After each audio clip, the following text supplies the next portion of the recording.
بسم اللہ الرحمن الرحیم۔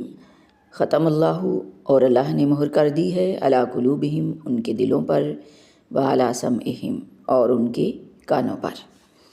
یہ ان کے عدم ایمان کی وجہ بیان کی گئی ہے کہ چونکہ کفر و معصیت یعنی کفر اور گناہوں کے مسلسل ارتکاب کی وجہ سے ان کے دلوں سے قبول حق کی استعداد ختم ہو چکی ہے۔ اب ان کے کان حق بات سننے کے لیے تیار نہیں ہوتے، اور وعلی ابصارہم غشاوۃ، اور ان کی آنکھوں پر پردہ ہے، یعنی ان کی آنکھیں کائنات میں پھیلی ہوئی رب کی نشانیاں دیکھنے سے محروم ہیں۔ تو اب وہ ایمان کس طرح لا سکتے ہیں؟ ایمان تو انہی لوگوں کے حصے میں آتا ہے جو اللہ تعالیٰ کی دی ہوئی صلاحیتوں کا صحیح استعمال کرتے ہیں اور ان سے معرفت حاصل کرتے ہیں۔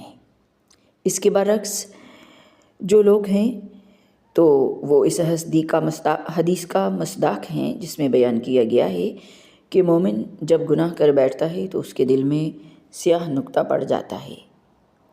اگر وہ توبہ کر کے گناہ سے باز آ جاتا ہے تو اس کا دل پہلے کی طرح صاف شفاف ہو جاتا ہے، اور اگر وہ توبہ کی بجائے گناہ پر گناہ کرتا جاتا ہے تو وہ نقطہ سیاہ پھیل کر اس کے پورے دل پر چھا جاتا ہے۔ محمد الرسول اللہ صلی اللہ علیہ وآلہ وسلم نے فرمایا، یہی وہ زنگ ہے جسے اللہ تعالیٰ نے بیان فرمایا ہے۔ فرماتے ہیں کلا بل ران علی قلوبہم ما کانوا یکسبون، یعنی ان کے کرتوتوں کی وجہ سے ان کے دلوں پر زنگ چڑھ گیا ہے۔ اسی کیفیت کو قرآن پاک نے خاتمہ یعنی مہر لگ جانے سے تعبیر فرمایا ہے، جو ان کی مسلسل بدعمالیوں کا منطقی نتیجہ ہے۔ وَلَهُمْ عَذَابٌ عَظِيمٌ، اور ان کے لیے بڑا عذاب ہے۔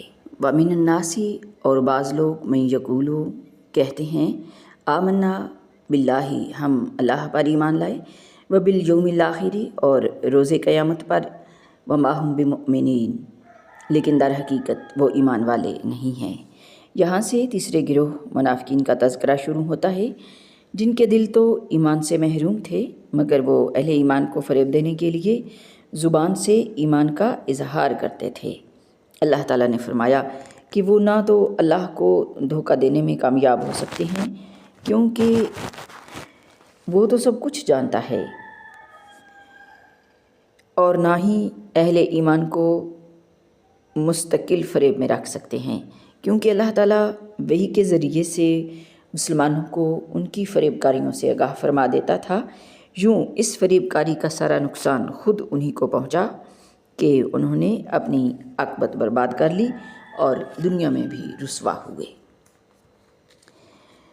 یخادعون اللہ، وہ اللہ تعالیٰ کو دھوکہ دیتے ہیں، والذین آمنوا، اور ان لوگوں کو جو ایمان لائے، وما یخدعون، اور در حقیقت وہ دھوکہ دیتے ہیں، الا انفسہم، صرف اپنے آپ کو، وما یشعرون، مگر سمجھتے نہیں۔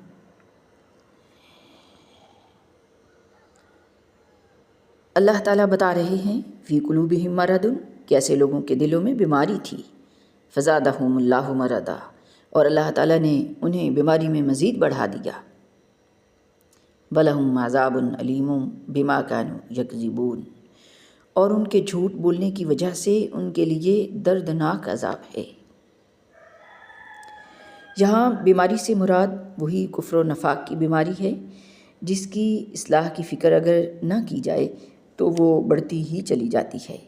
اسی طرح جھوٹ بولنا منافقین کی علامات سے ہے جس سے اجتناب ضروری ہے۔ وَإِذَا قِيلَ لَهُمْ، اور جب ان سے کہا جاتا ہے لا تفسدوا، فساد نہ کرو، فی الارض، زمین میں، قالوا، وہ کہتے ہیں انما نحن مصلحون، انما نحن مصلحون، کہ ہم تو صرف اصلاح کرنے والے ہیں۔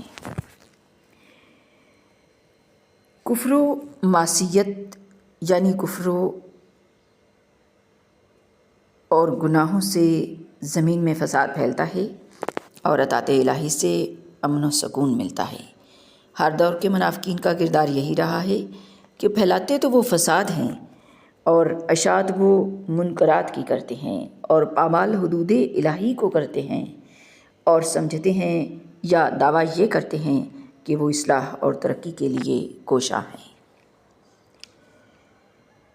الا انہم ہم المفسدون ولکن لا یشعرون، خبردار ہو، یقیناً ہم المفسدون، یہی لوگ فساد کرنے والے ہیں، ولکن لا یشعرون، لیکن وہ شعور نہیں رکھتے، اس بات کو سمجھتے نہیں۔